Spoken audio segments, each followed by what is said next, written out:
Hello বন্ধুরা, আমি মুনি। আপনাদের সকলকে স্বাগত আমার চ্যানেল বং হিসেলে। আশা করি আপনারা সবাই খুব ভালো আছেন। আজকে আপনাদের অনুষ্ঠান বাড়িকেও হার মানাবে দুর্দান্ত এই এঁচোড় চিংড়ি রেসিপি। আজকে আপনাদের কাছে এই এঁচোড় চিংড়ি রেসিপিটি নিয়ে এসেছি। আপনারা আশা করি সকলে এঁচোড় চিংড়ি খেতে ভীষণ ভালোবাসেন। চলুন তবে আর দেরি না করে কি কি লাগছে চট করে দেখে নেওয়া যাক। প্রথমেই এখানে এঁচোড় আর আলুগুলোকে খুব ভালো করে সেদ্ধ করে নিয়েছি সামান্য হলুদ দিয়ে। দেখে নিন ঠিক কতখানি সেদ্ধ করে নিতে হবে। আপনারা মিনিমাম 80% সেদ্ধ করে নিলেই হয়ে যাবে। আর সাথে নিয়েছি ফ্যাটানো টক দই, নিয়েছি বড় বড় চিংড়ি, আর এখানে একটি পেস্ট তৈরি করেছি যার মধ্যে দেওয়া আছে একটি টমেটো, একটি গোটা পেঁয়াজ, 3টে লঙ্কা, এক টুকরো আদা, আর দিয়েছি 8-10টা রসুন কুচি। আর এগুলোকে আমি খুব সুন্দর করে মিক্সিতে ব্লেন্ড করে নেব। তো দেখুন পেস্টটা অনেকটা এরকম হয়ে আসবে। এই পেস্টটা কিন্তু আমরা অনেক সময় তাড়াতাড়ি রান্নার ক্ষেত্রেও করে নিতে পারি। আর সাথে নিয়েছি গোটা কাঁচা লঙ্কা, ফোড়নের জন্য নিয়েছি শুকনো লঙ্কা, তেজপাতা, গোটা মশলা আর জিরে। আর এখানে বাটা মশলার মধ্যে আমি নিয়েছি সামান্য কিছুটা চিনি, হলুদ, জিরা গুঁড়ো, ধনে গুঁড়ো, আর এখানে নিয়েছি জায়ফল, জয়িত্রী, বড় এলাচ, গোলমরিচের গুঁড়ো, আর নিয়েছি লঙ্কা গুঁড়ো আর নুন। এখানে আমি প্রথমেই কড়াইটাকে গরম করতে দিয়ে দিয়েছি। এবার এখানে সবার প্রথমে আমি চিংড়ি মাছটাকে ভেজে নেব।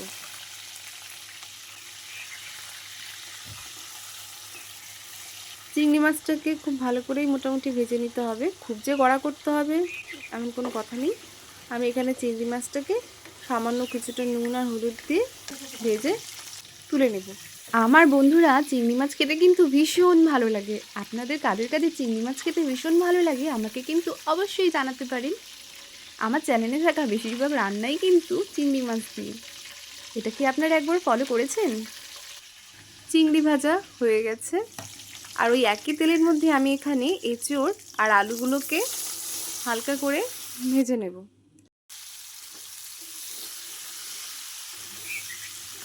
একটু নেড়ে চেড়েই এর মধ্যে আমি সামান্য কিছুটা লবণ আর কিছুটা হলুদ গুঁড়ো দিয়ে নেব।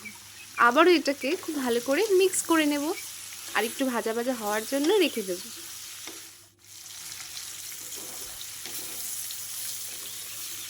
আমি এখানে এঁচোড় আর আলুটাকে কিন্তু খুব বেশি করে ভাজবো না, হালকা একটুখানি ভেজে তুলে নেব। এরকম হালকা ভেজে তুলে নিলেই হবে।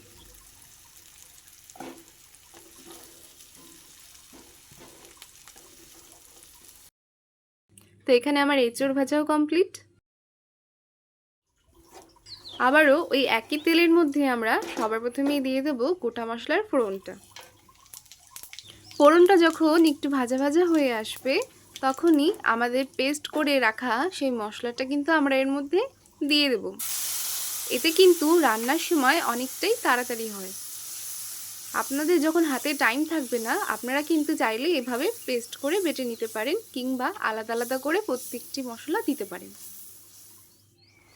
এবার এটাকে আমি খুব ভালো করে একটুখানি কষিয়ে নেব। যত ভালো কষাবেন ততই কিন্তু রান্নার টেস্টটা খুলে আসবে। এবার এখানে আমি অপশনাল, এটা পুরোটাই, কাঁচা লঙ্কা দিয়েছি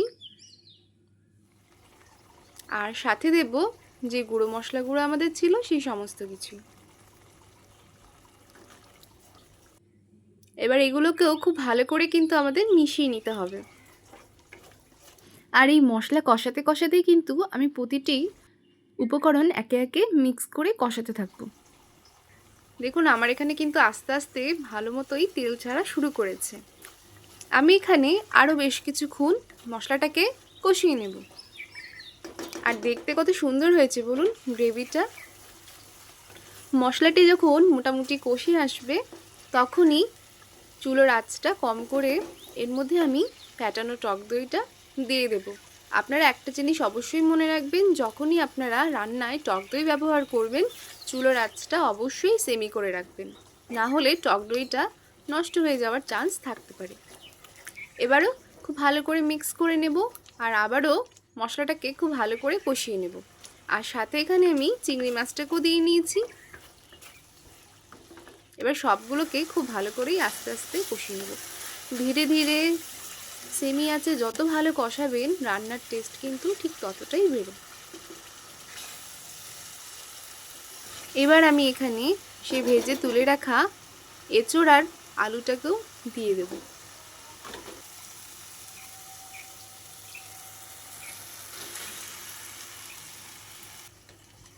এবার সবগুলোকেই খুব ভালো করে মিক্স করতে হবে। আপনারা যখন পর্যায়ে পর্যায়ে জিনিসটাকে কষিয়ে নেবেন রান্নার টেস্ট আরও বেশি খুলতে শুরু করে।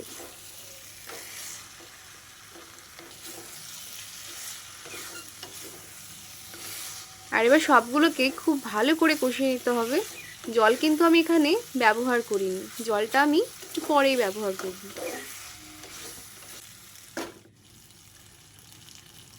এবার দেখুন কষাতে কষাতে যখন তেলটা খুব ভালো করে ছেড়ে আসবে, দেখুন আমি এখানে দেখিয়ে দিচ্ছি যে তেলটা ঠিক কিভাবে ছেড়ে এসেছে মশলার গায়ে থেকে। আর তেলের মধ্যে দেখুন বিন্দু মাত্র মশলা কিন্তু লেগে নেই।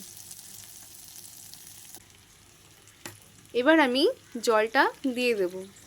পর্যাপ্ত পরিমাণে জল আমি এখানে ব্যবহার করেছি, যেহেতু আমি এখানে খুব বেশি গ্রেভি রাখবো না, একটু মাখো মাখো ব্যাপার রাখবো, যেমনটা আপনারা বিয়েবাড়িতে খেয়ে থাকেন।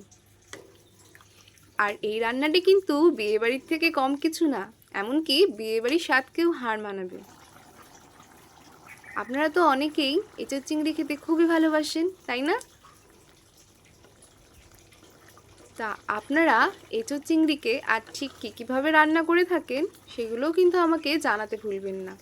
এখানে আমি এঁচোড় চিংড়িটাকে খুব ভালো করে জাল দিয়ে নেব।